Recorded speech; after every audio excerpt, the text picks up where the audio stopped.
Que a graça e a paz de Jesus esteja com todos nós. Amém? Amém. Eu vou tirar o óculos porque ele só presta para longe. Agora não estou enxergando nada. Mas assim, eu acho bom,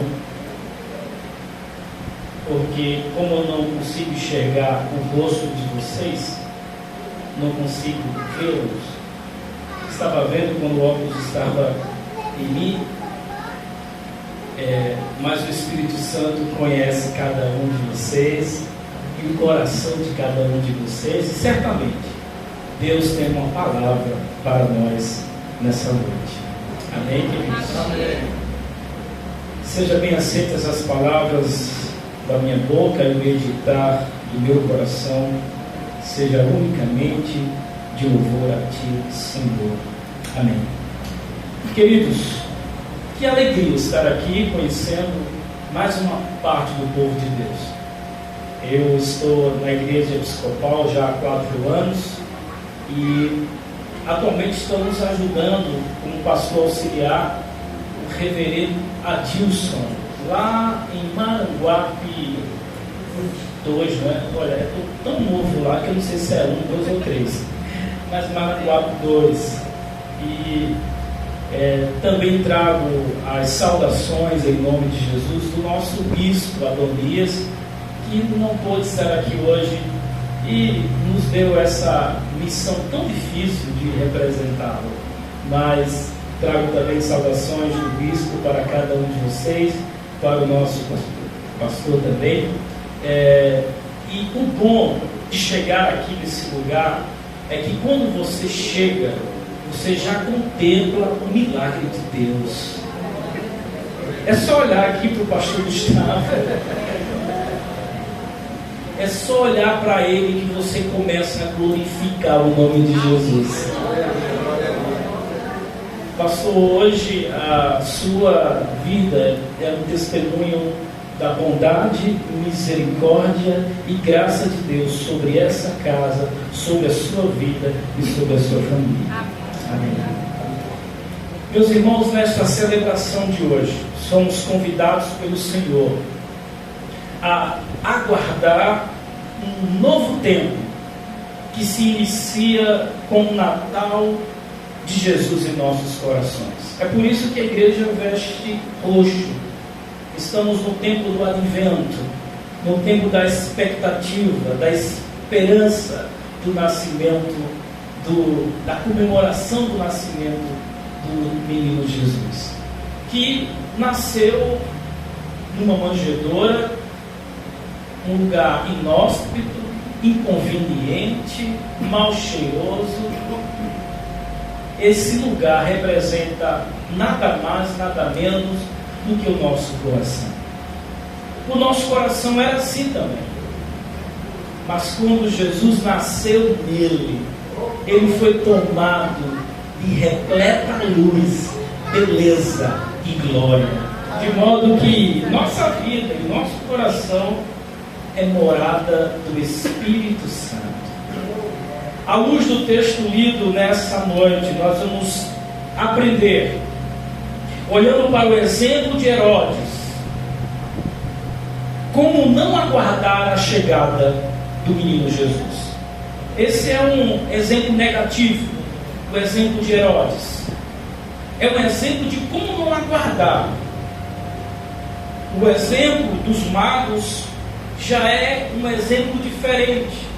É um exemplo de como aguardar a chegada do Filho de Deus. Vamos ter que responder uma pergunta desse sermão. Quais foram as atitudes de Herodes e as dos magos em relação ao nascimento de Jesus? Isso porque, meus irmãos, o tempo natalino nos reserva grandes contrastes. O Natal retrata grandes contrastes. O primeiro contraste que eu quero destacar é um rei deixa o seu trono de glória para viver entre os homens e morrer morte de cruz. O outro lado, a história do texto que nós lemos aqui, que é do nascimento de Jesus, retrata a história de um rei que, com medo de perder o seu trono, manda matar crianças inocentes. Esse é o contraste do Natal. O Natal é repleto de contrastes. Mesas hoje estão cheias, enquanto outras estão vazias. Essa é a dura realidade do que nós contemplamos. Hoje nós olharemos para esses dois personagens, para Herodes, um exemplo negativo, e para os magos, um exemplo positivo de como aguardar a chegada do menino Jesus. Em primeiro lugar, a exemplo de Herodes, não fique apavorado. Se você abrir o texto em Mateus, capítulo 2, o versículo 3, o texto diz assim: quando o rei Herodes ouviu isso, ficou perturbado, e com ele toda a Jerusalém. A notícia do nascimento do rei dos judeus, trazida dos magos para Herodes, trouxe para ele o que? Perturbação. Trouxe para ele o que? Desconforto. Porque Herodes achava-se ameaçado por um menino que nasceu com o intuito de ser rei. O rei Herodes e a cidade de Jerusalém ficaram alarmados ao saber que havia nascido um menino com o propósito de ser rei dos judeus. Irmãos, Herodes era um homem inseguro, tinha obsessão pelo poder. Segundo o teólogo Dias Lopes, ele diz que a cidade de Jerusalém, conhecedora das atrocidades de Herodes, temia outra onda de fúria do monarca cruel chamado Herodes. Hendricks, um outro autor, escreve e diz: é compreensível que toda Jerusalém se sinta igualmente muitíssimo abalada ao ouvir a má notícia.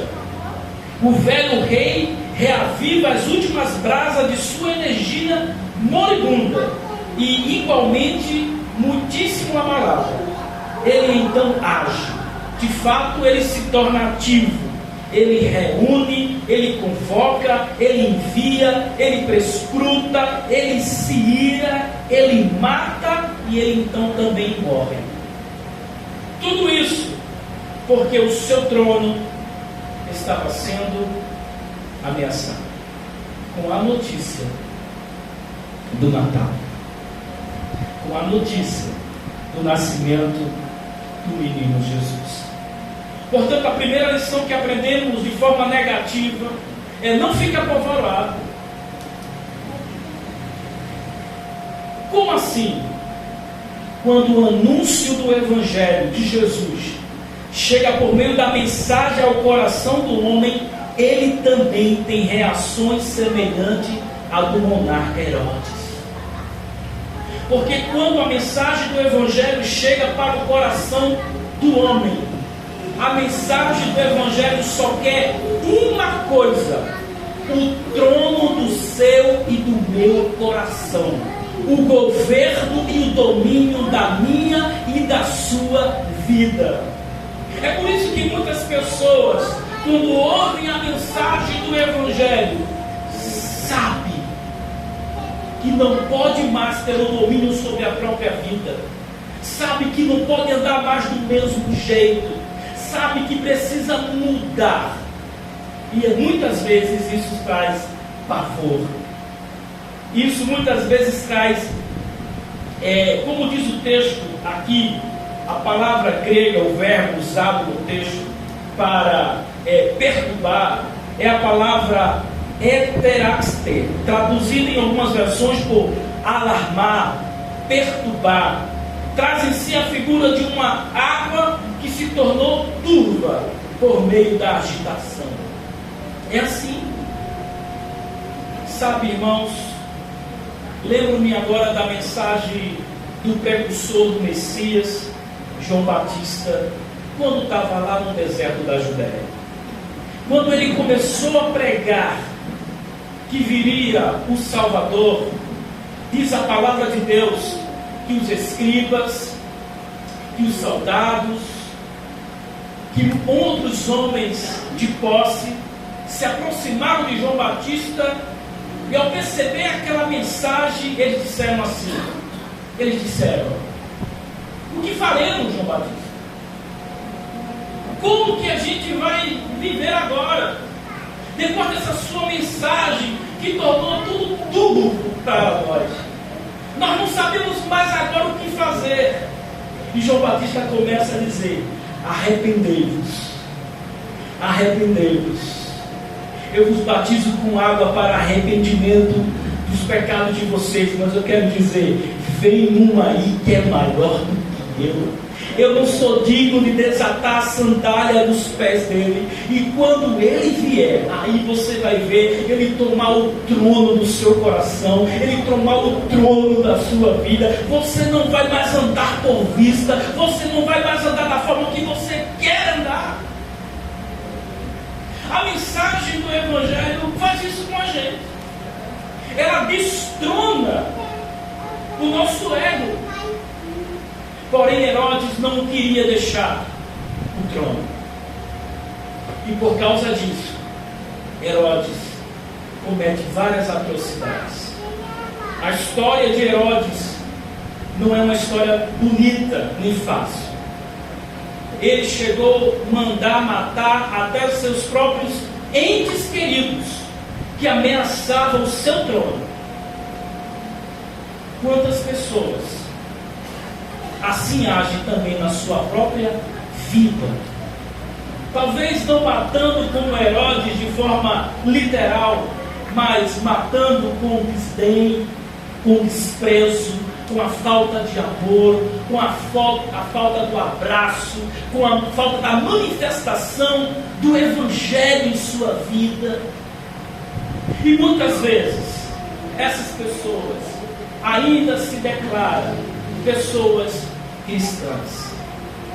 Mas hoje o Senhor, pela sua palavra, nos convida: destrone o seu eu e deixe Cristo reinar no seu e no meu coração.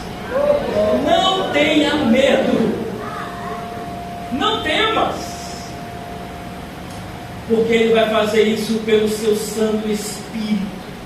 Ele vai fazer isso não é pelas suas habilidades, não é pela sua capacidade, não é pela sua intelectualidade.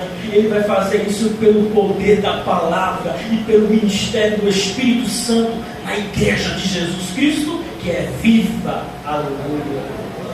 Meus irmãos, essa é a primeira coisa que a gente aprende no contraste do Natal. A mensagem do nascimento de Jesus trouxe apavoramento para Herodes. E em segundo lugar, não permita não ser mudado pela palavra de Deus. Não permita que o Evangelho chegue para você e não faça mudança. Não permita que a mensagem do Evangelho seja aquela semente que foi lançada no meio do caminho e veio a ave do céu e comeu essa mensagem.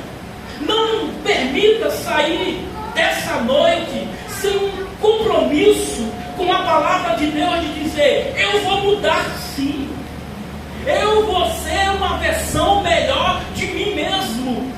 Porque quem está em mim é maior do que meus preconceitos. Quem está em mim é maior do que a minha fragilidade. Quem está em mim é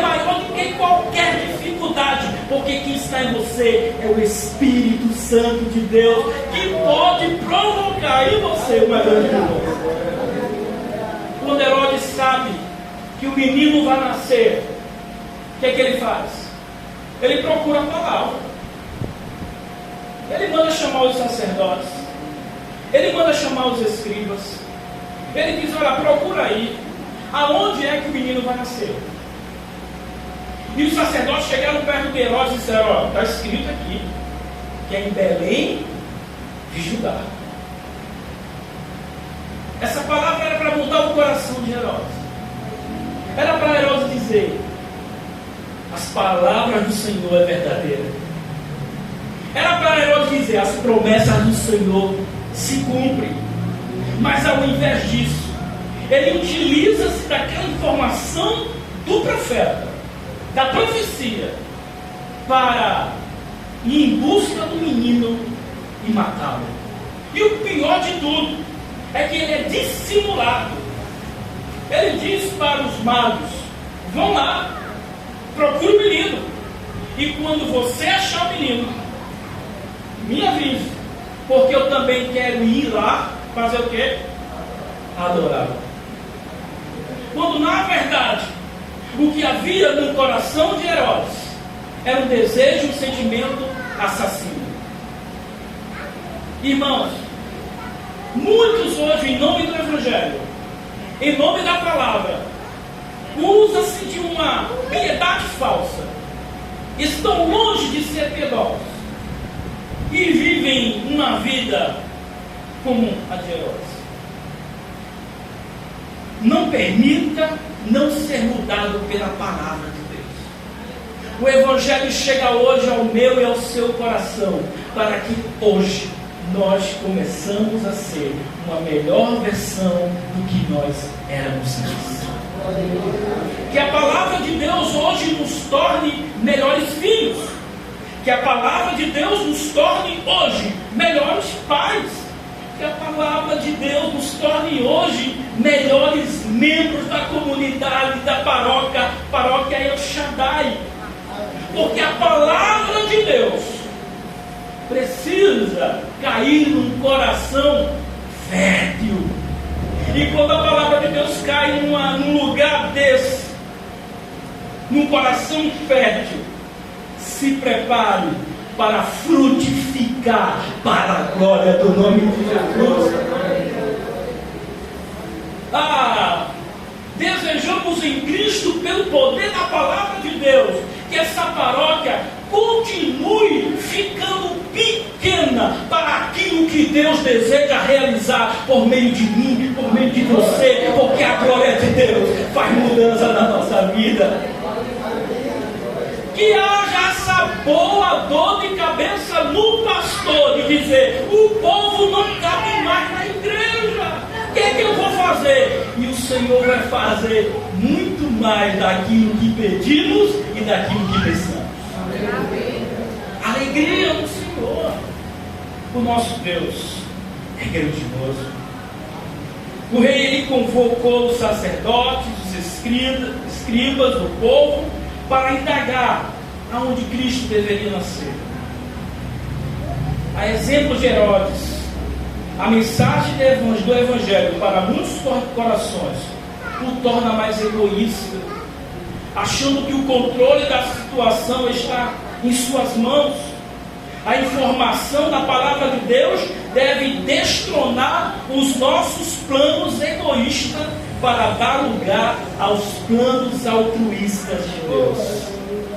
É inadmissível viver tanto tempo meditando na palavra e se tornar impiedoso. É possível que, se assim agimos, Cristo pode não ter nascido na manjedoura do nosso coração.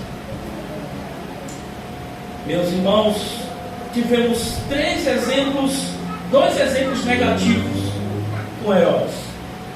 O primeiro, ele se apavorou, porque ia perder o seu trono. E é verdade que também a gente se apavora quando a gente começa a entregar o controle da nossa vida na mão de alguém. segundo lugar, Herodes não permitiu que a mensagem dos profetas mudasse seu coração. Portanto, nós devemos, não ao exemplo negativo de Herodes, nós não devemos não ser mudados pela palavra de Deus. Nós devemos buscar a mudança. Em terceiro e último lugar, eu vou aprender agora um exemplo positivo dos magos. Em terceiro lugar, não permita a crueldade tomar seu coração.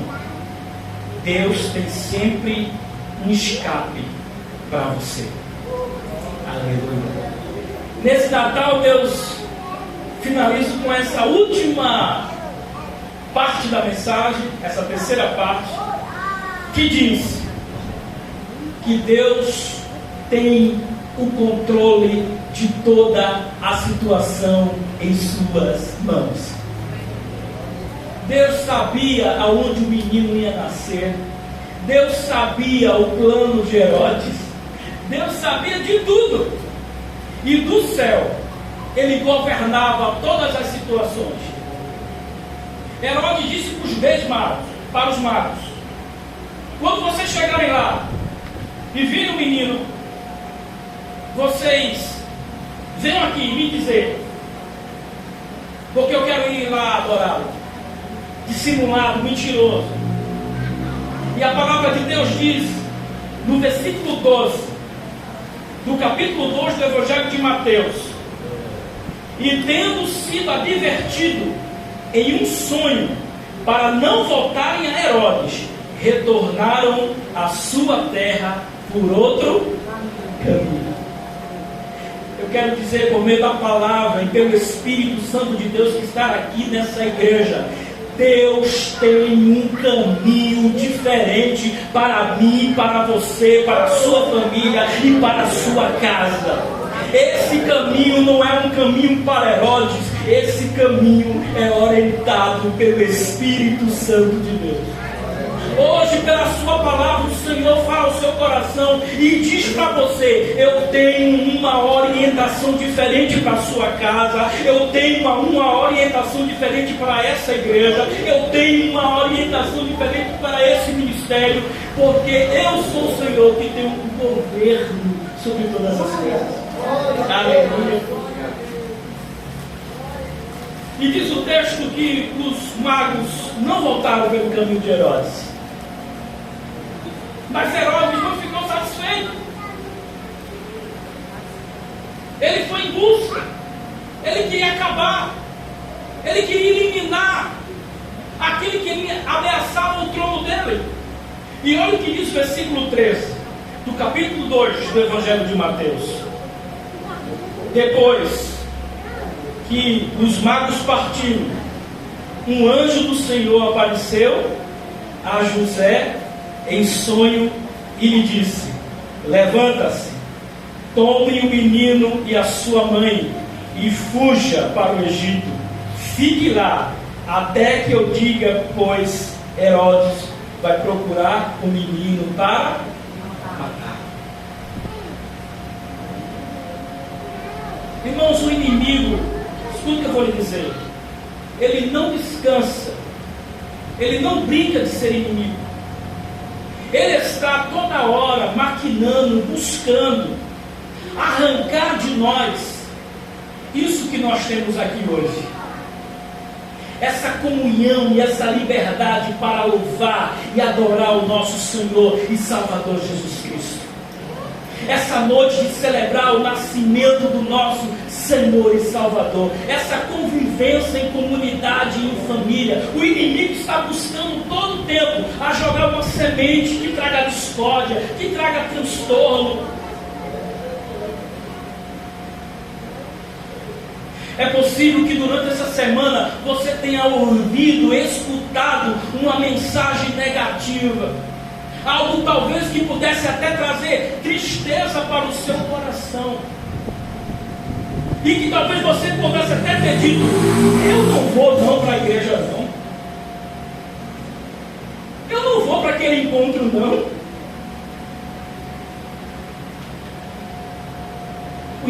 tentando roubar a sua alegria, tentando roubar a sua comunhão, mas pela direção do Espírito Santo, você chegou aqui nessa noite para bendizer, louvar, adorar, glorificar, magnificar o Senhor que nasceu nos nossos corações. Irmãos, termino dizendo: Deus sempre, escute isso, mostrará a sua graça para aqueles que não se apavoram com a chegada do Rei dos Reis, a exemplo dos Reis Magos, e são orientados pelo Senhor a ser livre do caminho mau de Herodes. Sua graça também alcança o obediente José, e a sua orientação divina o livra do sanguinário Herodes. Hoje o Senhor realiza essa obra por meio da sua palavra na sua igreja. Amém? Amém. Que Deus em Cristo aplique essa mensagem no seu coração. Permita-me, pastor, fazer uma oração. Quero orar pelas nossas vidas e pedir ao Senhor a sua graça sobre nós. Baixe sua fronte e ore. Pai, em nome de Jesus, nós somos gratos pela tua palavra. Em nome de Jesus, Senhor, nós nos colocamos embaixo do teu altar. Nós abrimos o nosso coração para que o Senhor governe, para que o Senhor faça como o Senhor quiser, para que o Senhor direcione. Não permita, Senhor, como diz o salmista, se há em mim algum caminho mau, me guia pelo caminho certo, pelo caminho da justiça. Que o teu evangelho, Senhor, cada dia no seio dessa comunidade seja ainda mais vivenciado. Que a tua graça repose sobre o pastor Gustavo, que o seu bálsamo desça sobre ele, continue descendo sobre ele aqui nesse lugar, o capacitando a viver o melhor da tua palavra e do teu evangelho para cada um de nós, em nome de Jesus. Amém.